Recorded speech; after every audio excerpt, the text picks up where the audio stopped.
Did you know there were actually two public viewings of Abraham Lincoln's body after his death? The tragic tale begins with his assassination. On the fateful evening of April 14th, 1865, President Abraham Lincoln was enjoying a play at Ford's Theatre in Washington, D.C. Little did he know a nefarious plot was unfolding behind the scenes. John Wilkes Booth, a disgruntled actor and Confederate sympathizer, had planned his attack meticulously.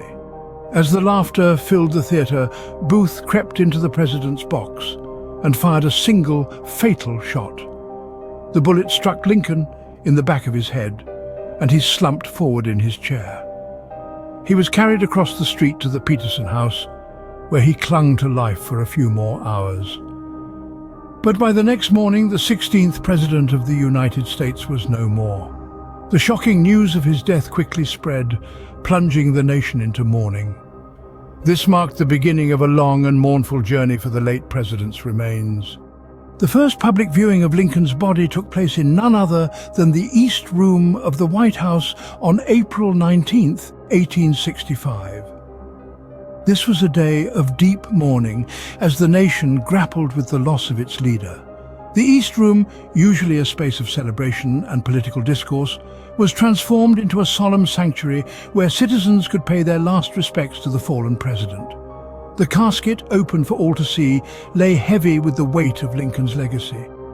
Mourners came in droves, their silent tributes echoing in the grand room. Each person, regardless of their station in life, was united by a shared sense of grief and respect for the man who had led them through the turmoil of the Civil War.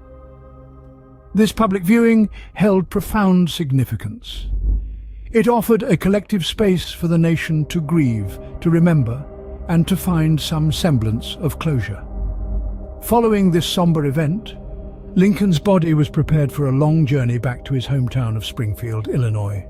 This journey, known as the funeral train journey, was not a direct trip. It traversed several states with scheduled stops for public viewings of the casket. The rails echoed with the mournful rhythm of a nation in grief as the funeral train bore Lincoln on his final journey. The train passed through 7 states, each stop marked by an outpouring of sorrow and respect. The people of Maryland, Pennsylvania, New York, Ohio, Indiana, and Illinois lined the tracks, their faces etched with a grief that transcended borders and affiliations. The train would pause, the casket would be displayed, and the mourners would come, in their thousands, in their tens of thousands, to bid farewell to their fallen leader. The reactions were as varied as the people themselves. Some wept openly, others bore stoic expressions, but all shared the same deep sense of loss. This epic journey culminated in Springfield, Illinois, Lincoln's final resting place.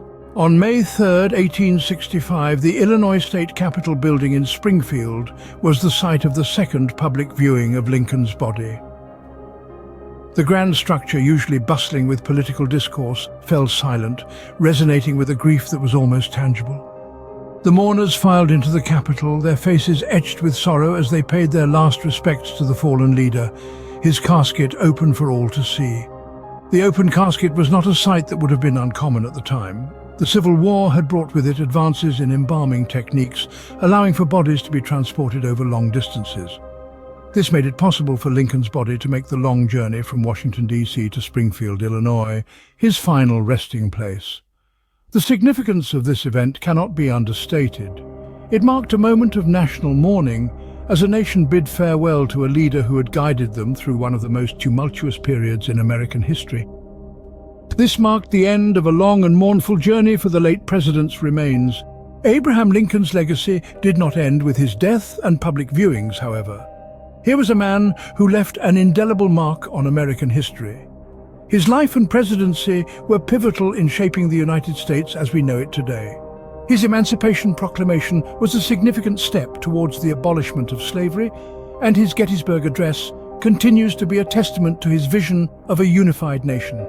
Even in his death, Lincoln's journey back to his hometown of Springfield, Illinois, symbolized the connection he felt with his roots and the respect and admiration he commanded from the American public.